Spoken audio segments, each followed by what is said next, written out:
Stocks வாங்கி விற்று தலைவலியோடு இருக்கிற இன்வெஸ்டராக நீங்கள் இருக்க வேணாம்னு நினைக்கிறீங்களா? மியூச்சுவல் ஃபண்டில் தாராளமாக நீங்கள் இன்வெஸ்ட் பண்ணலாம். 1 கோடி என்ற இலக்கை அடையலாம். சில ஆயிரம் சம்பாதிக்கக்கூடிய ஒரு முதலீட்டாளராக நீங்கள் இப்போ இருந்தாக்கணும். லட்சங்களை கடந்து 1 கோடியை நீங்கள் எட்ட முடியும். மைல்ஸ்டோன்ஸ் 12 அதற்கான ஒரு இடம் தான். அது உங்களுக்காக தான் உருவாக்கி இருக்கோம். இந்த பிளாட்ஃபார்ம் மூலமாக நீங்கள் நிச்சயமாக 1 கோடி என்ற இலக்கை அடைய முடியும். ஒவ்வொரு மைல்களாக கடந்து 1 கோடி உங்களுக்கு வந்து சேரும். கீழே உள்ள ஃபார்மை ஃபில் பண்ணுங்க, M2W சேருங்க, நிம்மதியாக இன்வெஸ்ட் பண்ணுங்க.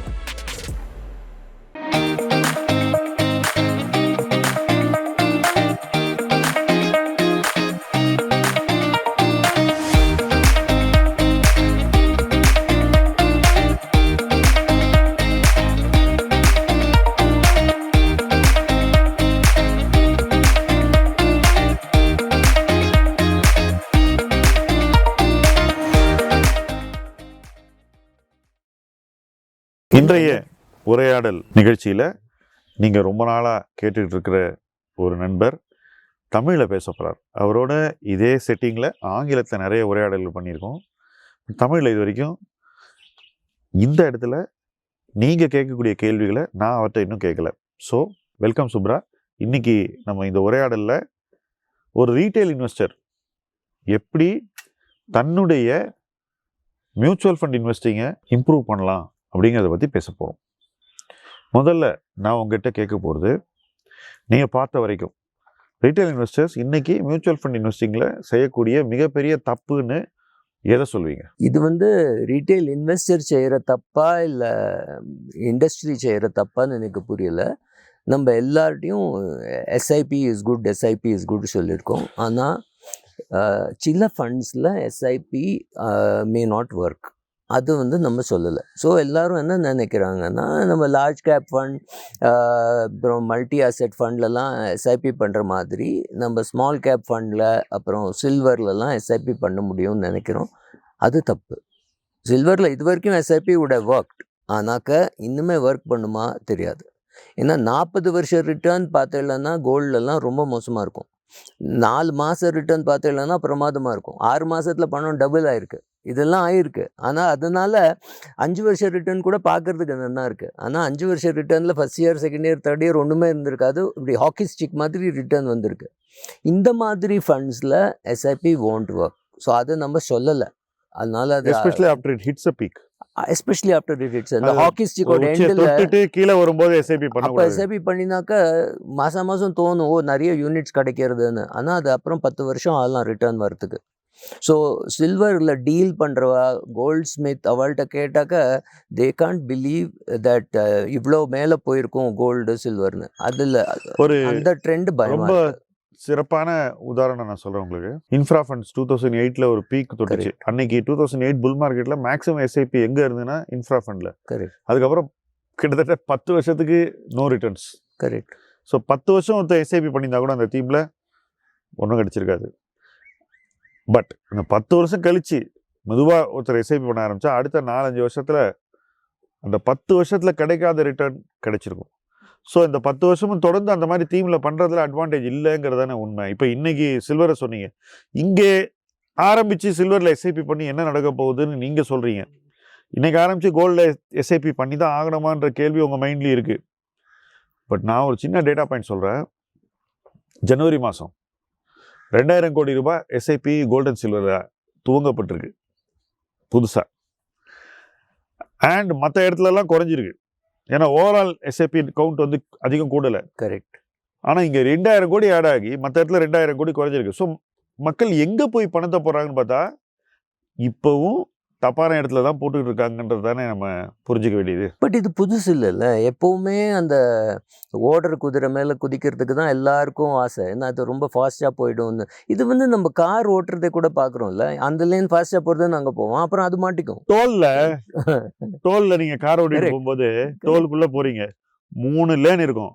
எல்லாரும் எந்த லேனில் போகிறது ஃபாஸ்ட்டாக போகிறதுன்னு பார்ப்பாங்க. இப்படி ஒருத்தர் போவான், இப்படி ஒருத்தர் வருவான், இப்படி ஒருத்தர் போடுவான். ஆனால் இந்த மாதிரி போகிற ஆளை பார்த்தீங்கன்னா அவன் கடைசியில் ஃபஸ்ட்டு வெளியே வர மாட்டான். எவன் நேர் பாதையில் போகிறானோ அவன் தான் வின் பண்ணிட்டு போவான். அந்த மாதிரி இருக்குது இந்த எஸ்ஐபி பண்ணக்கூடிய மாற்றங்கள். பட் இதனுடைய விலை என்ன மாதிரி இருக்கும் இந்த மாதிரி தப்பான எஸ்ஐபி செலக்ட் பண்ண? ஏன்னா எல்லாரும் என்ன நினைக்கிறாங்கன்னா, எஸ்ஐபிலாம் என்ன நானே பண்ணிவிடுவேன், ரொம்ப ஈஸி, ம். இது ஒன்றும் இல்லை, ம். பாஸ் பர்ஃபார்மன்ஸ் பார்க்கணும், போட வேண்டியது. நிறைய பேர் எங்கிட்ட ஆர்கியூ பண்ணுவாங்க. இப்போ நான் சில ஃபண்ட்ஸில் எஸ்ஐபி பண்ண சொல்லுவேன், இவங்க போய் அதை ஏதாவது ஒரு ஃபண்ட் ரிசர்ச் வெப்சைட்டில் பார்ப்பாங்க. 2-3 இருக்குது சொல்கிறதுக்கு, என்ன வேல்யூ ரிசர்ச் இருக்குது, இது இருக்குது உங்களுக்கு ப்ளூம்பர்க் இருக்குது, மணி கண்ட்ரோல் இருக்குது, அண்டு மார்னிங் ஸ்டார் இருக்குது. ஸோ இதெல்லாம் போய் பார்ப்பாங்க. இதெல்லாம் வந்து பாஸ் பர்ஃபார்மன்ஸை வச்சு ரேட்டிங் கொடுக்கக்கூடியவை. நம்ம வாங்குறது ஃப்யூச்சரை வச்சு. ஸோ ஆக்சுவலாக மோசமான பர்ஃபார்மன்ஸ் இருக்கக்கூடிய டைமில், மோசமான ரேட்டிங் இருக்கிற டைமில் நான் எஸ்ஐபி பண்ண சொல்லுவேன். என்கிட்ட வந்து சண்டைக்கு நிற்பாங்க. என்ன இதை பண்ணிவிட்டு ஒரு 3-4 வருஷம் கழிச்சு அது பீக்கில் போயிடும், 5 ஸ்டார் வந்துடும். அந்த பாயிண்டில் நான் நிறுத்த சொல்லுவேன், அல்லது வெளியே எடுப்பேன். அப்பவும் சண்டை போடுவாங்க. ஏன்னா அவங்க பார்க்குறது வந்து தப்பான நேரத்தில், சரியான ஃபண்டு தான், பட் தப்பான நேரத்தில் பார்க்குறாங்க. இதை எப்படி தவிர்க்க முடியும்னு நீங்கள் நினைக்கிறீங்க? ஃபஸ்ட்டு அதுக்கு நல்ல அண்டர்ஸ்டாண்டிங் இருக்கணும். அந்த போர்ட்ஃபோலியோவை பார்த்தா புரியணும், அந்த ஃபண்ட் மேனேஜரோட ஸ்டைல் புரியணும், அந்த ஃபண்ட் மேனேஜர் தெரியணும், அவனுக்கு ஃபோன் பண்ணி கேட்கணுங்கிறதுலாம் இல்லை, அவனோட போர்ட்ஃபோலியோ பார்த்தா தெரியும் இவன் எந்த மாதிரி ஃபண்ட் மேனேஜர், எவ்வளோ வெயிட், எதுக்கு கொடுக்குறான், இதுக்கு இல்லை ஹை பீட்டா ஸ்டாக் வாங்குறான்னா அதை பார்த்தா, போர்ட்ஃபோலியோவை பார்த்தா புரியும். ஸோ நான் வந்து நிறைய ஃபண்ட் மேனேஜர்கிட்ட, நரேன்ட்ட, ரோஷிட்டெல்லாம் சொல்லியிருக்கேன், sometimes I like your performance, sometimes I like your portfolio. அந்த போர்ட்ஃபோலியோ நல்லா இருக்கும், அதாவது நல்ல கம்பெனிஸ், நல்ல ப்ராஸ்பெக்ட் உள்ள கம்பெனிஸ் இருக்கும், அப்போது அவனோட பர்ஃபார்மன்ஸ் நல்லா இருக்கும். வருங்காலத்தில் இன்னும் நல்லா வளரக்கூடிய நிறுவனங்கள் கம்பெனி இருக்கும், ஆனால் பர்ஃபார்மன்ஸில் அது பர்ஃபார்மன்ஸ் அப்போதைக்கு பிரதிபலிக்காது, அது அப்புறமா தான் வரும், அதை வரப்போகிறதுன்னு ஆன்டிசிபேட் பண்ணணும். ஸோ இந்த ஃபண்ட் மேனேஜர்ஸ்லாம் அவள் என்ன வாங்குறா, என்னத்தை வச்சுக்கிறா, என்னத்தை விற்கிறான்னு, கோல் இண்டியாலாம் 120 ரூபா இருக்கிறதே அவள்லாம் வாங்கினா 430 ரூபாயில் விற்றா. ஸ்டேட் பேங்க் ஆஃப் இந்தியா 150 ரூபாயில் வாங்கின ஃபண்ட் மேனேஜருக்கும் நம்மளுக்கு தெரியும். அவள்லாம் இப்போ 1200 ரூபா விற்கிறாளாருக்கும் வச்சுருக்காள், 30 ரூபா 80 ரூபாயில் ஏர்டெல் வாங்கி, இதெல்லாம் போர்ட்ஃபோலியோவில் தெரியும். இந்த மாதிரி ஃபண்ட் மேனேஜர்கிட்ட லாங் டேர்ம் பண்ணலாம். ஆனால் நேரோ ஃபண்டில் எஸ்ஐபி பண்ணி அதில் லாஸ் வர்றதுக்கு வாய்ப்பு இருக்குது. ஸோ இந்த மிஸ்டேக்ஸ். 3வது ஷார்ட் டேர்ம் மணி, எனக்கு 6 மாதம் கழித்து வேணும், அந்த பணத்தையும் நான் எஸ்ஐபி பண்ணுவேன், ஈக்விட்டியில் பண்ணுவேங்கிறது இன்னொரு மெகா ட்ரெண்ட் நான் பார்க்குறேன். ஜான்வரியில் சொல்லுவான், எனக்கு வந்து ஜூலையில் எங்கேயோ போனோம், அதுக்கு ரூபா சேர்க்குறேன், நான் இந்த ஈக்விட்டி ஃபண்டில் எஸ்ஐபி பண்ணுறேன்னு. இப்போ பண்ணதை இப்போ எடுத்து லிக்விட் ஃபண்ட்லேயோ அல்ட்ரா ஷார்ட்லேயோ வச்சுக்கோ, ஏன்னா 6 மாதத்தில் மார்க்கெட்டில் என்ன ஆகும் சொல்ல முடியாது. ஸோ ஷார்ட் டேர்மில் ஈக்விட்டிக்கு வரதே தப்பு. ஒரு 3 வருஷம் 4 வருஷமாக 6 மாதம் கழிச்சு எனக்கு பணம் தேவை, இப்போ எங்கே போட்டேன் எஸ்ஐபின்றதெல்லாம் பண்ண அது எஸ்ஐபி, அது இல்லை, அது எஸ்ஐபி பண்ணணும், ஏன்னா உனக்கு சம்பளத்துலேருந்து தான் நீ எடுக்கிற, ஆனால் அது அல்ட்ரா ஷார்ட் பாண்ட் ஃபண்டில் தான் பண்ணணும். ஷார்ட் டேர்முக்காக போடுறது, 6 மாதத்துக்காக பணம் சேர்க்குறேன், எனக்கு ஃபாரின் ட்ரிப் போகணும், மாதம் 20,000 ரூபா சேவ் பண்ணுறேன், எனக்கு 1.25 லட்சம் வேணும், ஆர் வாட் எவர் 50,000 சேவ் பண்ணுறேன், வாட் எவர் த ஃபிகர், அந்த பணம்லாம் அல்ட்ரா ஷார்ட் பாண்ட் ஃபண்டில் தான் போகணும். அண்ட் அதில் டாக்ஸேஷன் இப்போ ரொம்ப அட்ராக்டிவ் கிடையாது, அதில் தான் போடணும், அது சேவிங்கில் கூட போடக்கூடாது. ப்ளஸ் இந்த எஸ்ஐபியை ஸ்டார்ட் பண்ணுறாங்க ஒருத்தர், இப்போ ப்ராப்ளி ஒரு தப்பான ஃபண்டில் தேர்வு செஞ்சு 15 மாதம் ஆயிடுச்சு அல்லது 36 மாதம் ஆயிடுச்சு, சரியாக பண்ணல. 2 ஆப்ஷன் இருக்குது இன்வெஸ்டருக்கு. ஒன்று, இந்த எஸ்ஐபியை ஸ்டாப் பண்ணிவிட்டு வேற ஒரு இடத்துல எஸ்ஐபியை ஸ்டார்ட் பண்ண வேண்டியது, வாங்கினதை அப்படியே வச்சுக்க வேண்டியது. 2வது ஆப்ஷன், எஸ்ஐபியை ஸ்டாப் பண்ணிட்டு விட்டுற வேண்டியது. 3வது ஆப்ஷன், அதே இடத்துல தொடர்ந்து எஸ்ஐபியை அப்படியே பண்ணுறது, மாற்றாமல். இந்த 3ல் எது இன்வெஸ்டர்ஸ்க்கு சரியாக இருக்கக்கூடிய அப்ரோச்? இல்லை, இது வந்து ரொம்ப வெரி டிஃபிகல்ட் டு சே. இப்போ சில்வரில் எஸ்ஐபி ஆரம்பித்து அது 6 மாதத்தில் ஒன்றுமே பண்ணலைன்னா எஸ்ஐபி அபேண்டன் தான் பண்ணணும், அப்படியே விட்டுடலாம் சில்வரில். சரி, இந்த மாதம் 5000 தான் போட்டிருக்கேன், 30,000 ரூபா சில்வரில் இருக்குன்னு விட்டுடலாம், இல்லாட்டா அது எடுத்துடலாம். அது விட்ஸ் வெரி டிஃபிகல்ட் டு சே. வேற எதே வந்து ஸ்மால் கேப் ஃபண்ட்னா அங்கேயே இருக்கட்டும், ஃபுல்லாக அமௌண்ட்டை எடுக்கணும்னு அவசியம் இல்லை, அது ஸ்மால் கேப் டர்ன் அரவுண்ட் ஆகிறதே அது மேலே போகும். சில்வரில் சொல்கிறது கஷ்டம். Commodity cycles can run very long. கோலில் 10 வருஷம் ரன் பண்ணுமா சொல்கிறது ரொம்ப கஷ்டம். சோலார் எனர்ஜி வரலாம், anything can happen. So அது கொஞ்சம் கஷ்டம். So depends on each case. Amount சின்னதாக இருந்தால் அதை கில் பண்ணி அந்த ரூபாயை எடுத்து விடுறது தான் பெட்டர். ஏன்னா 6 மாதத்தில் இல்லை 10 மாதத்தில் இப்போ it has not done well, அதில் டேக்ஸ் அப்ளிகேஷனும் இருக்காது. 30,000 ரூபா போட்டிருக்கீங்க, அது 28-29,000 இருக்கும், இல்லாட்டா 31,000 இருக்கும். Just get out of it, that's also okay. So அதில் டேக்ஸை பற்றி ரொம்ப கவலைப்படக்கூடாது. ஏன்னா இந்த சில்வர்லாம் டேக்ஸ்க்காக கவலைப்பட்டவங்கலாம் ஃபுல் ப்ராஃபிட் போயிடுது. ஆமாம். ஸோ ட்ரேடிங் பண்ணுறத டேக்ஸை பற்றி கவலையே படக்கூடாது. ஏன்னா நீ வந்து 11 மந்த்ஸ் ஆகிடுது, ஒரு வருஷம் கழிச்சு எடுத்தாக்கா அதில் டேக்ஸ் அதெல்லாம் யோசிச்சுட்டு இருந்தால் அந்த நீ என்ன டேக்ஸ் சேவ் பண்ணுறியோ அது மார்க்கெட் லாஸில் போகிறதுக்கு வாய்ப்பு இருக்குது. லார்ஜ் கேப் ஃபண்ட்லலாம் வந்து யூ கேன் வெயிட். 11 மந்த்ஸ் ஆயிருக்கா, நம்ம கடைசியாக போட்டதை அதை எடுக்காமைக்கு பாக்கி பழசம் எடுக்கலாம். 30 வருஷம் எஸ்ஐபியில் லாஸ்ட் 11 மந்த்ஸில் போட்டதை எடுக்காமைக்கு முன்னாடி இருக்கிறத எடுத்து கொஞ்சம். ஸோ டேக்ஸை பற்றி கவலைப்படாமைக்கு இந்த ஃபண்ட்லேருந்துலாம் எடுக்கணும். You should not bother too much. That is the best. ரொம்ப முக்கியமான டேக்அவே. தப்பாச்சுன்னா டேக்ஸ் எல்லாம் பற்றி கவலைப்படாது, எடுத்துட்டு வேற இடத்துல போடுகிறீங்க. கரெக்ட். ஏன்னா அது ஜென்ரலாக மூடே இல்லை. எல்லாமே டேக்ஸை வச்சு தான் இன்னைக்கு வந்து மக்கள் வந்து முடிவு பண்ணுறாங்க. கரெக்ட். எனக்கு டேக்ஸ் இருக்குது அதனால இப்போ விற்காதான்னு அடம்பிடிப்பாங்க. ப்ளஸ் நம்ம மெரிட்டில் எடுக்கிறோம். நீங்கள் சொல்கிறீங்க அந்த மெரிட் தான் வந்து முக்கியம், கரெக்ட். டேக்ஸ் முக்கியம் இல்லைங்கிறீங்க. இப்போ நான் அடுத்தது கேட்க போகிற கொஸ்டின் வந்து, நிறைய பேர் தங்க எஸ்ஐபியை 3 மாதத்துக்கு ஒரு தடவை 4 மாதத்துக்கு ஒரு தடவை மாற்றுறாங்க. மோஸ்ட்லி இது வந்து டிஐஒய் இன்வெஸ்டர்ஸ் தான் அடிக்கடி மாற்றிக்கிட்டே இருக்காங்க. ஏன்னா ஃபோனில் டக்குன்னு எடுத்து மாற்ற முடியுதுனால அப்படியே மாற்றுறாங்க. இந்த அடிக்கடி மாற்றுறதுல அவங்க என்ன நினைக்கிறாங்கன்னா, இது நல்லா ஒர்க் அவுட் ஆகலை, இப்போ இதுக்கு போகிறேன், 4 மாதத்தில் அது நல்லா இல்லை, இதுக்கு போகிறேன். ஸோ எவ்ரி 3-4 months எந்த ஃபண்டு ஃபர்ஸ்ட் குவார்டைல் வருதோ அதில் போய் ட்ரை பண்ணுறாங்க. இப்படியெல்லாம் பண்ணி பணம் சம்பாதிக்க முடியுமா ஃபஸ்ட்டு? இல்லை, இது வந்து இதை பற்றி நானும் வீடியோ எடுத்திருக்கேன். கேமிஃபிகேஷன் ஆயிடுது. அந்த அழகாக அந்த ஃபோனில் பார்க்குறது ரெட் கலர் க்ரீன் கலர்லாம் தெரியறது. ஸோ அவனோட ஃபண்டு ரெட்டில் தெரியறது, இன்னொருத்தனோட ஃப்ரெண்டு க்ரீனில் தெரியறது. சரி, இதை நிறுத்திட்டு அதுக்கு வரான். த வே டேட்டா இஸ் சப்ளைடு, அது வந்து நம்ம அதை பார்க்கறதுனால அதாகுது. இப்போ 10 வருஷத்துக்கு முன்னாடி இவ்வளோ கேமிஃபிகேஷன் இருக்குல்ல. ஸோ ஸ்டேட்மெண்ட்டை பார்ப்பான், ஸ்டேட்மெண்ட் அதில் அவ்வளோ இம்பேக்ட் இருக்காது. ஒன்றில் 24% ரிட்டர்ன் இருக்கும், ஒன்றில் 6% ரிட்டர்ன் இருக்கும். அவன் பார்ப்பான், ஆனால் அது இப்படி இம்பேக்ட் இருக்காது. இந்த விஷுவல் வந்து ரொம்ப இம்பேக்ட் ஆகுது. ஸோ அவன்கிட்ட சொல்லுவான், நீ போட்ட ஃபண்டு தப்பு, டாப் 5 ஃபண்ட்ஸில் அவன் ஃபண்ட் இல்லை. நான் அவனுக்கு உடனே ஒரு ஃபோமோ வந்து விடுறது. சரி, அதை நிறுத்திட்டு இதில் போடலாம். நான் பார்த்துருக்கேன் வந்து Brazil fund is the best ஃபண்டுன்னு போட்டுறான். ஏதாவது ஒரு ஃபண்ட் எடுத்து மேத்தமேட்டிக்கலி அது கரெக்டு, அந்த மாதம் அதுதான் பெஸ்ட் ஃபண்டாக இருக்கும். ஆனால் நீ அந்த மாதம் அதில் போடணும்னு அவசியம் இல்லை. இல்லை, சில ஆப்ஸில் ஒரு ஃபோக்கஸ் பாஸ்கெட்னு ஒன்று கொடுக்குறாங்க. அதாவது ரொம்ப அதாவது இதுதான் நீங்கள் பார்க்கணும் அப்படின்னு. ஆமாம், அது மாறிட்டே இருக்கு மாசம். அது மாற இன்வெஸ்டரும் மாறிக்கிட்டே இருக்காங்க. இது எல்லாம் டிஐஒய் தான். இல்லை, மாதம் இல்லை, அது வாரம் மாறும். ஓகே, எவ்ரி டே மாறும். இது வந்து ஒரு ரேங்கிங் மாதிரி. நீங்கள் திரேன் குமார் வேல்யூ ரிசர்ச்சில் சொல்லறது, இட் சேஸ் எப்படி அவன் வேல்யூவேஷன் பண்ணுறான், ஏன் 5 ஸ்டார்னு. It's not forward looking. He says that every time when is talking to retail. அவன் புஸ்தகத்துலேயும் அதெல்லாம் எழுதியிருக்கான். ஆனாலும் ஒரு 5 ஸ்டார்னா நல்லது நினச்சிட்டு people go and put. That is not a right way of investing. At least அதுக்கு நீ ஒரு 3-4 வருஷம் பண்ண போகிறேன்னு தானே ஆரம்பித்தேன். பின் அது 3 மாதத்தில் மாத்திரத்தில் makes no sense. So people should not get carried away. But இதுதான் problem. Data is given to you in such an attractive form. You think பார்த்தியா இதில் தான் போடணும். டெய்லி மாறும் அது. ஸோ பல தருணங்களில் இந்த மாதிரி சேஸ் பண்ணி வாங்கும்போது 5 ஸ்டார் ஆன ஃபண்டு 5 ஸ்டார் ஆன இன்வெஸ்ட்மெண்ட்டாக அமையறது இல்லை. கரெக்ட். நீங்கள் உங்கள் தேர்வு 5 ஸ்டார், கரெக்ட், ஆனால் அவுட்கம் 5 ஸ்டார் இல்லை, கரெக்ட், 1 ஸ்டார் ஆகிடுது. கரெக்ட். மாறாக 1 ஸ்டார் இருந்த ஃபண்டு 5 ஸ்டார் ரிட்டர்ன் கொடுக்குது. Correct, right. கரெக்ட். இது எப்படி ஒரு இன்வெஸ்டர் புரிஞ்சுக்கிறது? நான் இப்போ ஒரு லே இன்வெஸ்டர், நான் எப்படி தைரியமாக போய் ஒரு லோ ரேட்டிங் உள்ள ஃபண்டை வாங்குறது?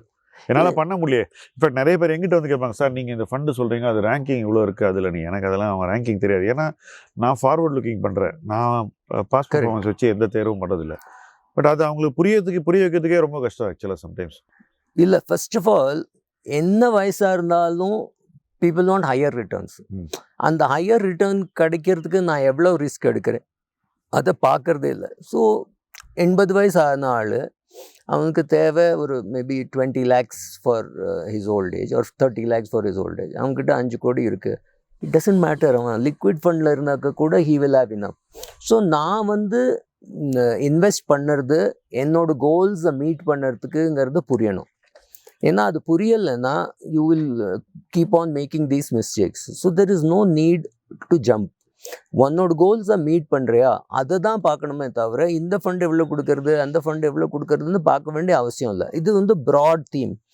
ஆனால் இது சொன்னால் கேட்காட்டா what to do. I think சில மெகா தீம்ஸில் கோரில் பண்ணிவிட்டு சேட்டலைட்டில் விளையாடலாம். ஃபுல்லாக விளையாடிகிட்டே இருந்தாக்க 2-3 வருஷத்தில் you will know that mutual fund சஹி ஹே, ஆனால் இட் இஸ் நாட் சஹி ஹே ஃபார் யூ. ஸோ அது நிறைய பேருக்கு இன்னைக்கு ஃபார் எக்ஸாம்பிள் இன்னைக்கு ஸ்மால் கேப்பில் அந்த மாதிரி இருக்குது, இன்னும் மைக்ரோ கேப்பில் அந்த மாதிரி இருக்குது. இப்படி ஒரு டீமாக அந்த மாதிரி வந்துட்டு இருக்கு. இன்வெஸ்ட்மெண்ட் சகியன்னு இருக்கணும், சாய்ஸ் சகியே இருக்கணும். கரெக்ட். அது ரெண்டும் சரியாக இருந்தால் தாராளமாக மியூச்சுவல் ஃபண்ட் சரிதான்ற ஒரு இடத்துக்கு வந்துடும். கரெக்ட். மியூச்சுவல் ஃபண்ட் சரிதான் தானே அவங்க சொல்கிறாங்க தமிழில். ஆமாம். மியூச்சுவல் ஃபண்ட் தப்பு இல்லைங்க, தேர்வு தப்பு, எங்கே பணம் போடுறோங்கிறது தப்பு. அண்ட் அந்த பணத்தை ஏன் அந்த இடத்துல போடுறோன்னு பார்த்தா அது கொஞ்ச நாள் முன்னாடி ரொம்ப நல்லா பண்ணது ஒரே காரணத்துக்காக நம்ம அதை சேஸ் பண்ணுறோம். ஆனால் அதுக்கப்புறம் நம்ம எதிர்பார்த்த மாதிரி பர்ஃபார்மன்ஸ் கொடுக்காது. இதுதான் வந்து இன்னைக்கு இன்வெஸ்டர் புரிஞ்சிக்க வேண்டியது. இப்போ ETF வாங்குறேன் அப்படின்னு சொல்லி நிறைய பேர் போகிறாங்க. இப்போ என்கிட்ட வந்து நிறைய பேர் சொன்னாங்க, நான் வந்து சைனா ETF வாங்க போகிறேன். ஆனால் பார்த்தா 25% ப்ரீமியம் இருக்குது அண்டர்லைங்க்கும் NAV-க்கும், அதாவது ட்ரேடிங் ப்ரைஸுக்கும். அண்டர்லைங்கிறது அதோடைய உண்மையான மதிப்பு. பட் மார்க்கெட்டில் அந்த மார்க்கெட் மேக்கர் யார் வாங்கி விற்கிறானோ, புக் மேக்கர் இருக்கான் இல்லையா, அவன் 25% ஸ்ப்ரெட்டு வச்சு விற்கிறான். 25% ப்ரீமியம் டு இன்ட்ரெஸ்டிக் வேல்யூவில் விற்கிறான்னு வச்சுங்க. இப்போ இந்த மாதிரி இவ்வளவு ETF-ல ப்ரீமியம் இருக்கும்போது அதை வாங்கலாமா? இந்த மார்க்கெட்டில் வேல்யூவேஷன் புரியறது ரொம்ப கஷ்டம். ஏன்னா திங்ஸ் கீப் சேஞ்சிங். அண்ட் நம்மளே 10 வருஷம் 15 வருஷத்துக்கு முன்னாடி அப்பா 22 PE-ஆன்னு கேட்டவாங்களே பார்த்து 20 PE தானான்னு இப்போ நம்மளே பேசுகிறோம். ஸோ என்ன வேல்யூவேஷன் புரியறதுங்கிறது. ஒரு வருஷத்துக்கு முன்னாடி கூட ஜப்பான் ஃபண்ட்ஸ் வேர் கிவிங் குட் ரிட்டர்ன்ஸ். இப்போவும் நல்லா இருக்குது. ஸோ ஒரு வருஷத்துக்கு முன்னாடி எடுத்துருக்கணுமா இப்போ எடுத்துருக்கணுமாலாம் கஷ்டம். Premium to the ETF once upon a time உங்களுக்கு ஞாபகம் இருந்தால் இந்த மாஸ்டர் ஷேர் NAV 36 ரூபா, 100 ரூபாயில் 105 ரூபா, 160 ரூபா கூட போச்சு. அப்புறம் அந்த மாஸ்டர் கெயின் 100 ரூபா போச்சு, 10 ரூபா வேல்யூ இருந்து. ஆமாம், அது ஸோ அப்படிலாம் போச்சு. These are fantastic times to sell. ஆனால் அது பேசிக் புரியணும்ல. அது புரியலைன்னா என்ன பண்ண முடியும்? ETF வாங்கிறதுக்கும் ஒரு ஸ்கில் வேணும் தெரியணும். சும்மா இண்டெக்ஸ் ஃபண்ட் வில் ஒர்க்குன்னா இப்போ எவ்வளோ விதமான இண்டெக்ஸ் ஃபண்ட் இருக்குன்னா அந்த இண்டெக்ஸ் ஃபண்ட் வாங்குறதுக்கே இப்போ ஒரு அட்வைசர் தேவை. அவ்வளோ இண்டெக்ஸ் ஃபண்ட்ஸ் வந்தாச்சு. அப்புறம் இந்த ட்ராக்கிங் எரர்லாம் வருது, அதெல்லாம் பார்க்கணும். அதாவது நம்ம நிஃப்டியோட ட்ராக்கிங் எரர் கொஞ்சம் கண்ட்ரோலில் இருக்கலாம். பட் நீங்கள் போய் சைனாவுடைய ஹேங்ஸெங்கை வாங்குனீங்கன்னா ட்ராக்கிங் எரர் இருக்குது, நாஸ்டாக் வாங்கினா பயங்கர ட்ராக்கிங் எரர். வேறு நாடுகளுடைய இண்டெக்ஸை வாங்கும்போது பயங்கர கேர்ஃபுல்லாக வாங்க வேண்டியிருக்கு. நிறைய பேர் இதை புரிஞ்சிக்கிறதே இல்லை. சும்மா போகிறான், பிளாட்ஃபார்மில் கிளிக் பண்ணி வாங்கிட்டு போயிட்டே இருக்கான் வித்தவுட் ஈவன் கால்குலேட்டிங் த ட்ராக்கிங் எரர். ஸோ இதனால் என்ன ஆகுதுன்னா அவங்களுடைய இன்வெஸ்ட்மெண்ட் பர்ஃபார்மன்ஸ் சப்போஸ் அந்த NAV விழுந்துச்சுனாக்கா நல்லாவே அடி வாங்கிடுது. ஏன்னா இவங்க NAV-க்கு மேலே இல்லை, ஃபேர் வேல்யூக்கு மேலே வாங்கியிருக்காங்கல்ல. கரெக்டு. அது இல்லை, அது மாத்திரம் இல்லை. நீங்கள் சொல்கிற அவள் வந்து த பர்ஃபார்மன்ஸ் இஸ் நாட் குட்னு. ஆனால் நிறைய பேருக்கு பர்ஃபார்மன்ஸ் இஸ் நாட் குட்ங்கிறது புரியறது கூட இல்லை, பார்க்குறதுக்குள்ளே இல்லை என்ன ரிட்டர்ன் வருதுன்னு. ஸோ பேசிக் ரிக்குவயர்மெண்ட் நான் என்ன சொல்கிறேன்னா, the wife and grown up children 14-15 வயசு குழந்தைகள் புரிஞ்சுண்டு அந்த போர்ட்ஃபோலியோ ஆஃப் த ஃபேமிலியை ரிவ்யூ பண்ணணும். They should ask questions. ஒரு ஆம்பளை குழந்தைக்குன்னா இன்வெஸ்ட்மெண்ட் தெரியும், பொம்பளை குழந்தைக்குன்னா சமையல் தெரியும்னு எங்கேருந்தோ நம்ம கொண்டு வந்திருக்கோம். சின்ன குழந்தை பிறந்தோடனே அதுக்கு இன்வெஸ்ட்மெண்ட், ஏன் ஆம்பளை இல்லை அதுக்கு இன்வெஸ்ட்மெண்ட், தட் இஸ் ராங். இப்போ மியூச்சுவல் ஃபண்டை நீங்கள் உங்கள் டாக்டருக்கு நீங்கள் இன்வெஸ்ட் பண்ணியிருப்பீங்களா மியூச்சுவல் ஃபண்டில்? எனக்கு ஒரு விஷயம் சொல்லுங்கள், நீங்கள் உங்கள் பேரில் இன்வெஸ்ட் பண்ணீங்களா அவள் பேரில் இன்வெஸ்ட் பண்ணீங்களா?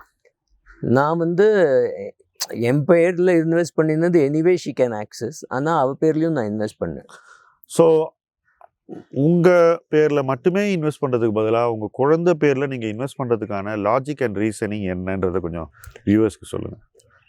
ஃபர்ஸ்ட் ஆஃப் ஆல் உங்கள் குழந்தைக்கு 3-4 வயசு இருந்தாக்க நீங்கள் இன்வெஸ்ட் பண்ண ஆரம்பிச்சிடலன்னா அவள் 18 வயசு வரைக்கும் அதை தொட போகிறது இல்லை. அண்ட் பெரிய படிப்பெல்லாம் படித்தாக்க 24 வயசு வரைக்கும் சம்பாதிக்க போகிறதும் இல்லை.